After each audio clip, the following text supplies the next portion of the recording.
So round number 8 just concluded. My full breakdown of the chapter will be linked in the description below if you have not seen that already. Obviously, we found out, spoilers, that Beelzebub has defeated Nikola Tesla.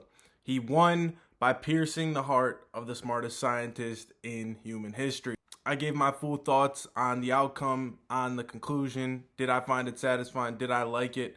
In that video, so if you want to hear those, go check that out. But here we're going to be talking about what comes next. Round number 9 is near and dear. So who is going to be fighting in round 9? What are the matchups I see going forward? What are the possible options? And who do I think is going to win round 9? Well, first and foremost, I believe that there are a couple matchups that are set in stone. These are the matchups where I'd be very surprised if we get a different scenario than these ones. Those being Simo versus Apollo, Loki versus Okita, and Anubis versus Rasputin. I think those matchups are set in stone. Obviously, Record of Ragnarok is kind of unpredictable, so maybe it could change, but that's what I think is coming. The other fighters, such as Kentoki, Susanoo, Leonidas, Odin, Nostradamus, potential wild card of Siegfried, whoever the 14th God fighter is, all those ones I think could be interchangeable, and I'm not as set in stone on who those opponents are going to be. But for these 3 fights, I think it's a pretty safe bet that they are the matchup. So now I do believe that round 9 will be one of those matchups. Now, which one do I think it will be? I believe it is going to be Loki versus Okita. Why do I think that? Well, first and foremost, they set things up during their interaction in the garden when Loki was calling out Buddha for being a traitor. And actually in the anime, they expounded upon it to give them a little solo interaction and a little scuffle. And I just think that it's clear foreshadowing that the two are going to fight. Loki mentioned things were going according to plan for the Norse, and Okita instantly had major dislike for Loki, and he said he's one of these bad gods that exudes a gross presence. So I definitely think that they're going to fight, as I mentioned before. But why round 9? Well, I believe that this fight is going to be something of a lesser hyped fight. It seems like we're going to take a step down from Tesla, because a lot of people were really looking forward to Tesla fighting. So that fight happened. A lot of people were looking forward to Beelzebub. So now I kind of think, since they are going to fight at some point in the tournament, this is the perfect slot to put them in, because it's kind of like falling action. It's going to be a fight that can kind of slide in here right in the middle ground. That's not too big of stakes, not too crazy. And it's just going to be another win for the Norse, because I do believe Loki will win this fight. If you want to know why, I talked about all this in my Evil Odin theory, the Norse takeover theory, both those videos. But I believe that there is a narrative that the Norse gods are going to win their fights and the Greeks are going to lose their fights. We don't know specifically why, but I've speculated on all that. If you want to see those videos, go check those out. But Loki is going to win his fight. And I think it's going to be a pretty decisive win. I think Okita will give him a lot of challenges. Obviously, every fight is pretty much extreme diff.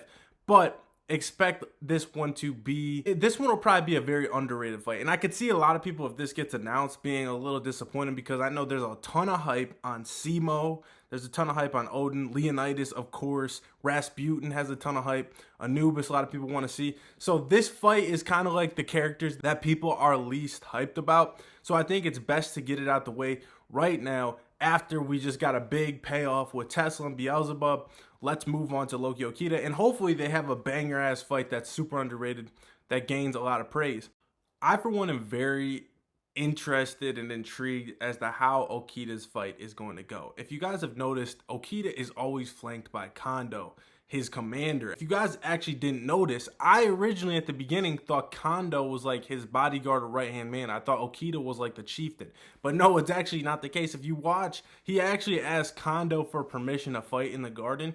And Kondo was the commander and leader of that army. I forget what it's called. And that's going to be really weird, because Kondo has a whole ass weapon. Like, who is he going to fight? What is his motive? Like, he's acting like he's going to be jumping into the fight.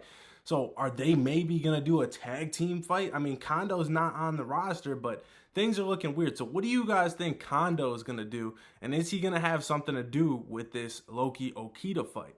Also, do you guys agree with me? Do you think Loki is going to fight Okita? There's other possibilities, such as Nostradamus. I think he'd be the only other possibility to fight Loki, if I'm being honest, just because he has ties to the Norse. But I don't believe that's the case because I actually think Nostradamus is probably a little too powerful for Loki. I think they're building Nostradamus to be, one of the strongest human fighters. I don't really think Loki is one of the strongest gods. I kind of think he's in like the mid tier. And I also believe that Nostradamus is likely to win his fight. So I don't really see him fighting Loki because it wouldn't go in line with my theory that the Norse are going to run through all their fights up until Odin potentially. Especially if Balder joins, that'd be 3 wins for the Norse before Odin. I think that that's possible, but I don't know. I'm looking forward to it. I think round 9 is gonna be a bang. I think it's gonna be underrated. I think it's gonna be cool because we're gonna just get some falling action. I think it'll be a little bit of a shorter fight, but I'm looking forward to it. What do you guys think? Hey, if you guys enjoy this video and you like the content, make sure you hit that subscribe button, drop a like, and share it with a friend. The score would be moved to 5-4. And I still do believe that we are going to have a draw at some point so we can get that 14th fighter. That is to say, if it goes all the rounds. So what would I think? I thought that Tesla Beelzebub was a possibility for the draw outcome, but obviously we saw that that didn't happen. I think that Anubis Rasputin could be another possibility for a draw. Why? Because Rasputin is the man that never died. He's like the man that tried to chase immortality, and Anubis being the god of death. I think that would be really cool if those two had a double kill finisher. I think that that'd be an awesome draw moment. So I would do that one in round 10 because we're going to be coming off that falling action in round number 9. Let's move right into another hyped ass fight, Rasputin Anubis. Now, what is very exciting during this time of the new fights coming up is that as we move into round 9, they're going to start setting up for rounds 10, 11, 12, 13. So we are very likely to see and get reveals on a lot of the new characters coming.